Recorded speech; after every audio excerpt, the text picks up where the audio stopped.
Saludos compañeros, mi nombre es Inti Chávez y me complace presentarles a Chilarco. Ella es socióloga, feminista y actualmente es la directora de Casa Rara.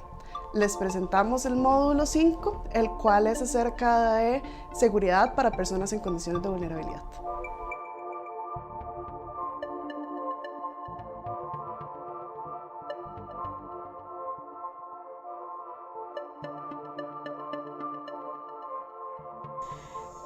Cuando hablamos sobre la seguridad de las personas que se encuentran en condiciones de vulnerabilidad y la lucha que se hace para poder garantizar los derechos humanos de todas esas personas, para mí lo más importante es recordar que los derechos humanos no son como un queque. ¿Qué quiero decir con esto? Que no es como cuando uno viene y dice parto de este pastel y le puedo dar un pedazo a alguien que podría ser más grande y puedo darle a otros más pequeños.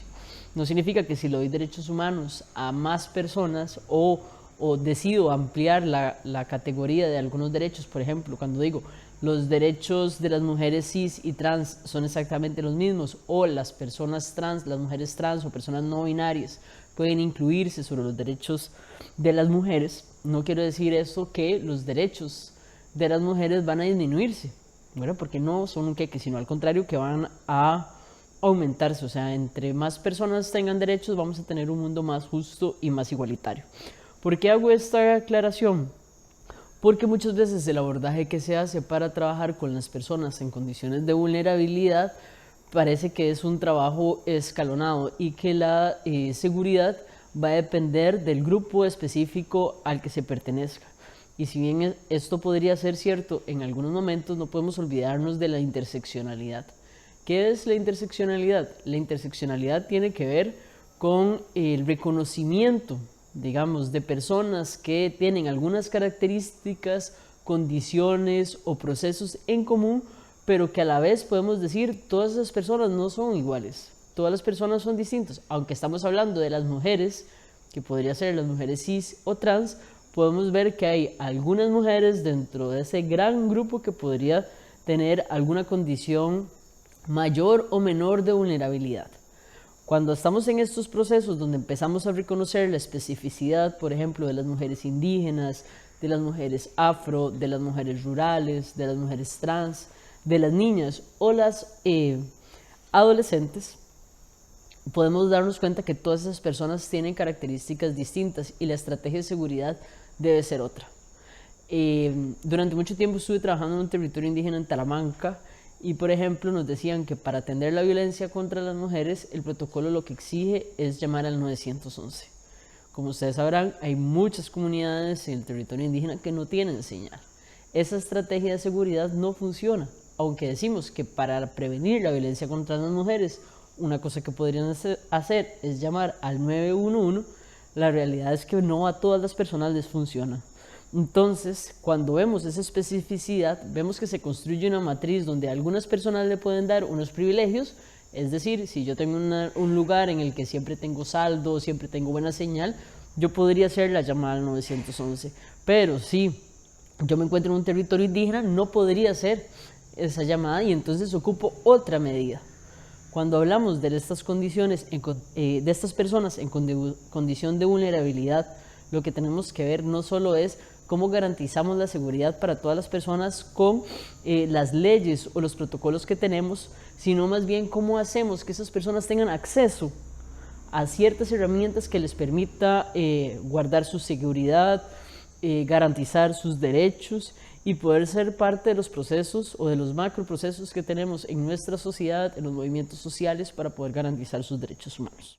Cuando hablamos de la seguridad y las personas en condición de vulnerabilidad, sobre todo aquellas personas que pertenecemos a alguna categoría y además estamos en procesos de lucha, para mí es importante compartir con ustedes el hecho de que el activismo no puede ser sacrificado. O sea, yo no puedo luchar por los derechos de las personas sacrificando mis propios derechos, sacrificando mi salud mental, sacrificando el tiempo que tengo con mi familia. Entonces, para mí la seguridad también implica poder decir, hey, yo no quiero ir a esa marcha, o yo no puedo ir a esa marcha, o hoy no puedo acompañar este proceso. Y eso no solo nos ayuda a ponernos límites y aprender sobre las diferentes dinámicas que pueden tener las personas, sino también la posibilidad de colectivizar una lucha. Si yo siempre estoy disponible, si yo siempre puedo hacer cosas, si yo siempre estoy tratando de resolver, eso podría ayudar a un montón de personas, pero va a llegar un momento en que tarde o temprano yo no voy a poder hacer esa tarea, o no la voy a hacer a cabalidad, o la voy a hacer a costa, digamos, de mi propio vivir bien, vivir mejor, vivir más saludable. Pocas veces hablamos sobre la posibilidad que tenemos les activistas en derechos humanos para decir, hey, yo puedo estar en contra de muchas cosas, no significa que pueda participar de todas las luchas, aunque estamos tratando y haciendo esfuerzos de poder decir, bueno, yo soy feminista, igual acompaño al movimiento LGBTIQ+, o reconozco la importancia de la recuperación de las tierras para las personas indígenas y me solidarizo y apoyo esa lucha, pero la realidad es que tenemos que aceptar que no podemos estar en todo. No solo por que no nos corresponde, sino porque además necesitamos tiempo para poder hacer como otros esfuerzos. En el 2009, cuando sucedió el golpe de Estado en Honduras, que fue la primera vez que muchas generaciones vivieron un golpe de Estado más allá de los libros, algunas personas viajamos a la resistencia porque obviamente no podemos permitir ni golpes de Estado ni golpes a las mujeres. Y nos encontramos con un montón de compañeras, compañeros, compañeras que estaban enfermos. Yo llegué al día 55 de la resistencia y me di cuenta que habían personas que tenían 55 días de estar en la lucha, sin posibilidad de ir a ver a sus casas, a sus hijos, a sus familiares, en ocasiones en marchas multitudinarias que duraban 6, 8 horas, plantones de días completos donde no se podía ir al baño, donde no había acceso al agua. Y empezamos a pensar y a discutir sobre cuánto tiempo íbamos a poder estar en una resistencia si no nos cuidábamos a nosotros mismos, si no sacábamos tiempo para decir, ¿y cómo nos está pasando? Porque además todos estábamos claros, éramos fuertes, queríamos resistir, no íbamos a permitir que una dictadura se apoderara de Centroamérica. Teníamos mucho temor porque muchos de nosotros éramos muy jóvenes y no habíamos nunca vivido un episodio como este. Sin embargo, nos dimos cuenta que si nos manteníamos al frente del protagonismo, si no empezábamos a hacer roles, si no empezábamos a delegar inclusive, o a decir, vea, hoy yo me voy a quedar descansando, ¿verdad? O sea, porque también no solo tenemos derecho a luchar, sino también tenemos derecho a descansar. Y el derecho al riesgo, aunque es muy importante, nosotros no vamos a poder hacer una lucha si no estamos bien nosotros, si no estamos bien nosotras, si no está bien nuestra familia. O sea, yo no voy a poder tener claridad, posibilidad de estrategia, si en ocasiones no tengo tampoco resuelto los alimentos, lo que está pasando con mi familia, mi salud mental. Entonces, cuando hablamos de la seguridad y las personas en condición de vulnerabilidad, muchas veces despedimos a esas personas que vayan y den un paso al frente y hagan visible su voz y se pongan como carne de cañón, y la realidad es que no todas las personas pueden. Inclusive los activistas, les activistas, muchos de ellos nunca han denunciado, nunca han dicho yo soy o esto me está pasando y está mal, porque acostumbramos a decir como nosotros sabemos que esto es lo que pasa, estamos dispuestos a dar nuestra vida por esta causa, pero la realidad es que si nosotros no estamos aquí, no vamos a poder seguir luchando. Entonces, para mí, ¿verdad? El activismo no puede ser sacrificado, y tampoco quiero que ninguna de mis compañeras, compañeros o compañeras se sacrifique por esta lucha. Pueden ser que haya momentos difíciles y perdamos a algunas personas en el camino, pero esa no debe ser la punta de lanza de nuestra lucha, de nuestra vanguardia, de nuestros procesos, de cómo acompañamos a esas personas. Hay personas que quieren denunciar, pero tienen miedo o no se sienten en las condiciones de hacerlo, y tenemos que encontrar mecanismos que nos permitan poder hacer esfuerzos para poder visibilizar esas denuncias sin necesidad de exponer a los compañeros, compañeras, compañeres, porque también es un derecho poder hacer denuncias desde el anonimato, poder acompañar otros procesos, pedir apoyo y sobre todo acompañarnos en la lucha por la defensa de los derechos humanos.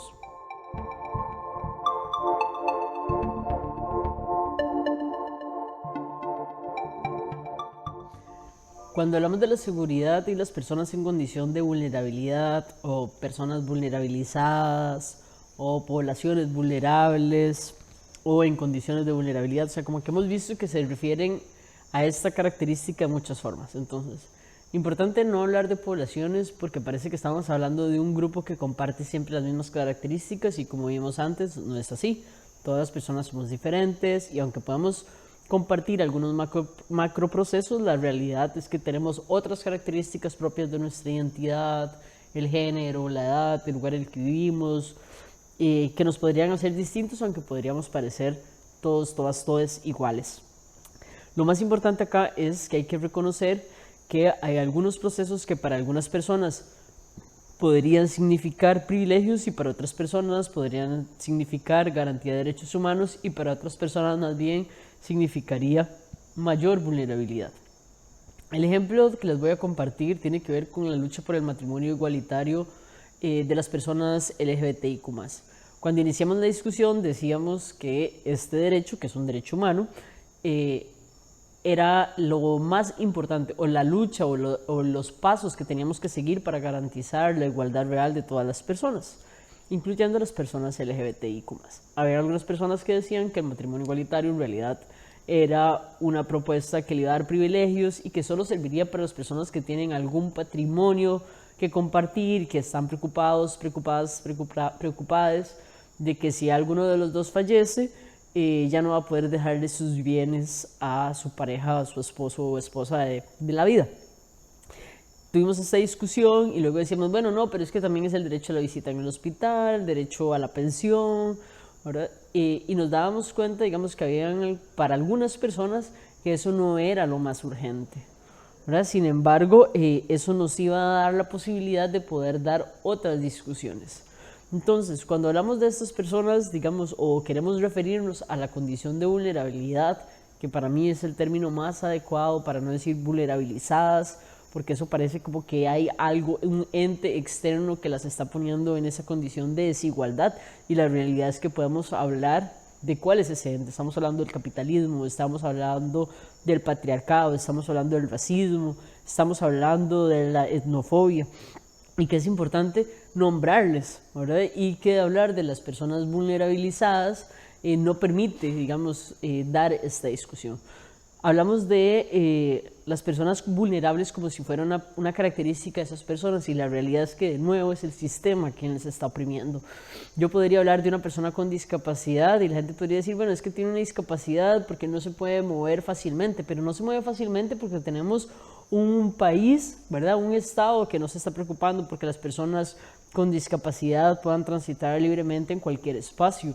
No porque esas personas tengan una característica que les limite en sí, sino porque la forma en la que construimos nuestras calles, nuestras aceras, nuestros edificios, no piensan en estas personas, las están invisibilizando.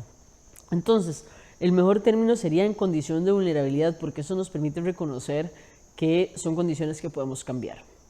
Y aquí quiero hacer dos anotaciones muy importantes. La responsabilidad de cambiar esas condiciones no es de la persona que está en ese lugar, ¿verdad? O sea, nosotros necesitamos exigir a los estados, a las instituciones que hagan esas transformaciones, porque hay cosas que yo no puedo cambiar. Yo de repente no podría dejar de tener una discapacidad, no podría cambiar mi color de piel, o no podría renunciar a mi etnia, y tampoco podría decir, ya no voy a ser joven, ahora voy a ser adulta, para que entonces ya no me discriminen. O sea, tenemos algunas condiciones, características que no queremos y tampoco las debemos de cambiar para poder estar encajando dentro de esta sociedad. Entonces, cuando usamos este discurso de la seguridad de las personas en condición de vulnerabilidad, necesitamos reconocer o partir del hecho de que necesitamos cambiarlo, sí es cierto, pero esa responsabilidad le toca al Estado. O sea, nosotros tenemos que exigirle a las personas. Y a veces decimos, no, nosotros lo vamos a cambiar por nosotros mismos. Y sí, claro, los procesos que nosotros hacemos como sociedad civil, como defensoras, son muy importantes, pero necesitamos transformar lo estructural. Lo estructural que nos dice que tenemos un Estado que es racista, que es extractivista, ¿verdad? Que es profundamente homofóbico, que es misógino, que nos ha hecho, por ejemplo, tener a un presidente que se ha burlado de las mujeres y parece que aún así estamos votando por él. Yo no, y espero que ustedes tampoco. Pero el problema que tenemos con esta situación es que a veces decimos, bueno, si hay alguien que quiere hacer un cambio en su vida, podría hacerlo. Y le damos la responsabilidad a esta persona en condición de vulnerabilidad, que tiene ciertas condiciones que generan estigma en esta sociedad, que es quien puede transformar su realidad. Y el punto es que no podemos hacerlo solos o solas o soles, sino que necesitamos hacerlo a partir de los procesos sociales, de las luchas, y esa razón además nos permite pensarnos más allá. O sea, los territorios indígenas, por ejemplo, pueden hacer grandes esfuerzos para recuperar sus tierras, pero eso va a ser insuficiente si las personas que no somos indígenas no nos sumamos a esa lucha. O sea, yo necesito como persona no indígena que las personas indígenas tengan sus territorios, que no sean asesinados, que los ambientalistas no sean perseguidos, que los sindicalistas no sean criminalizados. Necesitamos todos, todas, aunque yo no pertenezca a esos grupos, hacer esos pequeños cambios estructurales que nos van a dar una sociedad más justa y más igualitaria. Ya para finalizar, me parece importante hablar de unas personas en condición de vulnerabilidad que pocas veces mencionamos y tienen que ver con las infancias y las adolescencias. Los movimientos sociales en general hacemos luchas por los derechos de las personas adultas y eso de rebote, digamos, o por derrame va a poder incluir a las personas niñas, niños, niñas y adolescentes, pero necesitamos empezar a luchar también para que ellos, ellas puedan tener mejores condiciones de vida en esta etapa o en este momento de la vida, en este trayecto en particular, de que tengan infancias en las que puedan tener derecho al riesgo, derecho a la pregunta, o sea, derecho a poder preguntar qué está pasando, por qué está pasando esto, qué es lo que vamos a hacer, derecho a que puedan decir quiénes son, ¿verdad? Y en este caso en particular hablo de las personas LGBTIQ+, que son niñas y que son adolescentes, que muchas veces estamos pensando que necesitan tener una cierta edad para poder tener acceso a derechos humanos. En este momento el Estado de Costa Rica, por ejemplo, dice que para que usted se pueda cambiar el nombre y pueda reconocerse su identidad de género, usted tiene que ser mayor de 18 años, ¿verdad? Cuando usted ya es una persona adulta con cédula. Y es muy preocupante porque primero no pasa nada la noche entre los 17 y los 18 como para que digan, bueno, entonces ya pasó este proceso en la noche y entonces ya al día siguiente podría decir quién es, ¿verdad? O sea, estamos hablando que son unas diferencias de horas. Y la otra cosa es que yo no necesito tener una etapa de mi vida para poder decir quién soy o poder decir tengo derechos humanos o ahora se me va a garantizar el derecho a la identidad. En la organización a la que pertenezco, Casa Rara, hemos podido ver cómo cada vez hay más niñas y adolescentes diciendo que son parte de la diversidad sexual. Obviamente no utilizan tal vez los conceptos que utilizamos los adultos, pero sí manifiestan sentirse de un género específico que tal vez no es el impuesto al nacer, y ahí ocupamos hacer un trabajo de reflexión sobre qué es para nosotros los derechos humanos. O sea, si los derechos humanos son para todas las personas, también incluyen a las infancias, también incluyen a las adolescencias, y ahí es importante que cuando hablamos de la seguridad no solo pensemos en los adultos, sino también en los niños y los adolescentes. ¿Y qué pasa con las familias a su alrededor cuando hablamos de la niñez y de la adolescencia? Bueno, muchas veces decimos, bueno, está bien, démosle voz a los adolescentes, ¿verdad? Pero ¿qué pasa cuando ese adolescente sale diciendo algo en público o participa de un proceso? ¿Qué le pasa a esa familia alrededor que lo apoya o que no lo apoya? ¿Qué hacemos nosotros como defensores de esos procesos o de esos acompañamientos? Y sobre todo tenemos que reconocer que muchas de esas infancias y adolescencias, aunque no tengan una preparación así de movimiento social o de calle o de universidad o de estar en una organización, ya pueden tener claro lo que quieren y que necesitamos reflexionar sobre cómo incorporamos las demandas que pueden tener estas personas en los diferentes procesos que estamos llevando a cabo en nuestra comunidad, en nuestra organización, en nuestro barrio o con las personas que venimos trabajando.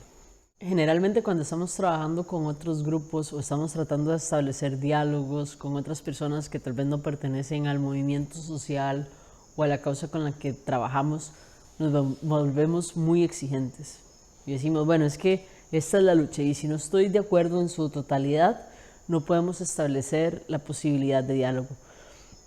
La seguridad de las personas en condición de vulnerabilidad para nosotros como defensores implica poder establecer canales de comunicación con otras personas. Y tal vez puede ser que no exista una coincidencia, digamos, de todos los puntos, pero nosotras, sí debemos establecer cuáles son los mínimos para mí que no son negociables. Y con esos mínimos poder ir a hablarme con esas personas que pertenecen a otro grupo social, a otra lucha, a otra causa, y poder reconocer también cuáles son nuestros mínimos. Nos han hecho creer que las personas que queremos justicia social, sexual, ambiental, climática, económica, somos los menos. Pero la realidad es que somos los más y cada vez nos volvemos más exigentes y eso no nos está permitiendo establecer canales de comunicación y de seguridad con otras personas que también quieren lo mismo que nosotros. Yo no les estoy pidiendo acá que hagan un sacrificio de sus ideales o de sus creencias. Lo que estoy diciendo acá es que tenemos que ver la estrategia que están utilizando los grupos de derecha, los grupos antiderechos, los grupos conservadores. Ellos no tienen temor en lo más mínimo de poder juntarse con personas con las que no comparten absolutamente nada. Pero cuando tienen un frente común, al final deciden aliarse y perjudicarnos a las personas en condición de vulnerabilidad. Yo quiero invitarles a que hagamos lo mismo. Yo le llamo estrategia cucaracha. Ustedes han visto las cucarachas, ¿verdad? O sea, usted mata una en la cocina y le aparece otra en el patio y luego le sale otra en el baño y luego otra en la sala. Nosotros ocupamos hacer eso, pero como les dije al principio, y no podemos estar en todos los frentes, ni en todas las luchas, ni en todas las causas, necesitamos encontrar otras personas que sí pueden hacer eso, personas que pueden estar en la sala, otra persona que pueda estar en la cocina y que puedan ahí llevar nuestras demandas, nuestras consignas, nuestros esfuerzos, nuestra forma de ver el mundo.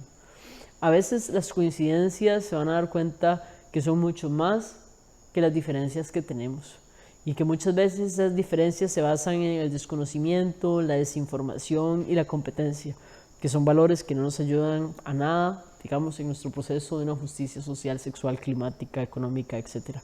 Entonces, yo sí creo que es importante establecer estos diálogos, sobre todo para poder compartir los espacios, digamos, de incidencia política, poder compartir nuestras demandas con otros grupos que también las puedan transmitir a personas que no podemos llegar. Nosotros no podemos cambiar el mundo solos, solas, soles. Necesitamos cada vez ser más, pero de nada nos sirve crecer en números si no crecemos en diálogo, en compartir, en poder hablar no solo de lo que nos está pasando, digamos, como movimientos sociales, sino también de lo que nos está pasando como personas. A veces las personas creen que quienes somos defensores o activistas no nos pasan situaciones. Por supuesto que nos pasa y también tenemos que traerlas a la discusión. O sea, la consigna del feminismo, de lo personal es político, no es casual. Y justamente la gente va a poder entender desde dónde construimos nuestras demandas y traemos también lo que nos está pasando a nivel personal. Si estamos hablando de los sacrificios que hacemos para poder sostener procesos, de la forma en la que eso nos afecta en nuestras familias, cómo podemos transformarlo, qué le está pasando a las personas en mi comunidad cuando me ven que estoy saliendo constantemente a organizarme, cuáles son los mitos que circulan alrededor. Es muy importante poder tener estas discusiones cuando hablamos de la seguridad y cuando hablamos de las personas en condición de vulnerabilidad, porque se nos olvida que quienes están detrás de la defensa por la justicia y los derechos humanos son personas. Y creo que es algo que no tenemos que perder nunca de vista. Esperamos este módulo haya sido de provecho para ustedes. Les esperamos en el último módulo de esta capacitación, el cual es acerca de ciberseguridad para personas activistas y defensores de derechos humanos. Muchas gracias.